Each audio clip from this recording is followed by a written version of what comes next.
Once upon a time, on a small island nestled in the Caribbean Sea, a legend was born. This legend would go on to transcend boundaries, inspire millions, and become a symbol of hope and unity. His name was Robert Nesta Marley, but the world would come to know him as Bob Marley. Bob was born on February 6, 1945, in the rural village of 9 Mile in Jamaica. He came into a world filled with poverty and struggle, but he was surrounded by the love of his mother, Cedella, and the music that would shape his destiny. Bob's father, Norval Marley, was a white Jamaican of English descent, and his mother was of African and Jamaican heritage. This diverse background would later play a significant role in his music and message of unity. From a young age, Bob Marley showed a deep love for music. He learned to play the guitar and formed a vocal group with his friends, which they called the Wailing Wailers. As a teenager, Bob moved to the bustling capital city of Kingston, where the music scene was thriving. He became immersed in the vibrant world of ska, rocksteady, and reggae, absorbing the rhythms and melodies that would shape his own unique sound. In 1963, Bob Marley teamed up with Peter Tosh and Bunny Wailer, and together they formed the band that would define an era, the Wailers. Their music was a reflection of the tumultuous times in Jamaica, with themes of love, social justice,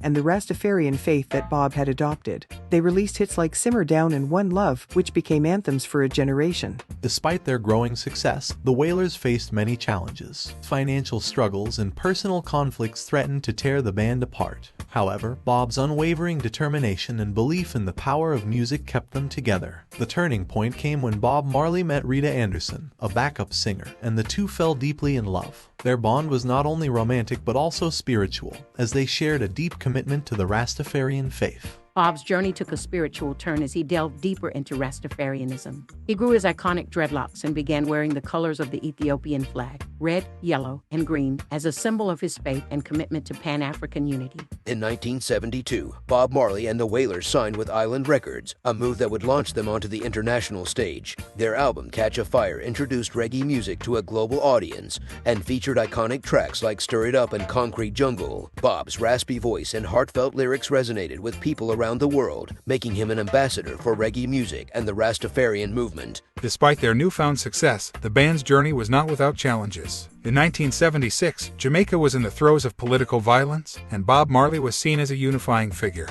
A few days before a planned peace concert, gunmen attacked his home, leaving him wounded. Undeterred, Bob performed at the One Love peace concert a few days later, bringing together political rivals Michael Manley and Edward Seaga on stage and calling for an end to the violence. Bob Marley's music continued to touch the hearts of people worldwide, and his albums, including Rastaman Vibration and Exodus, became classics. Songs like No Woman, No Cry, Redemption Song, and Three Little Birds carried messages of love, peace, and hope. In 1980, Bob Marley's health deteriorated as cancer took hold.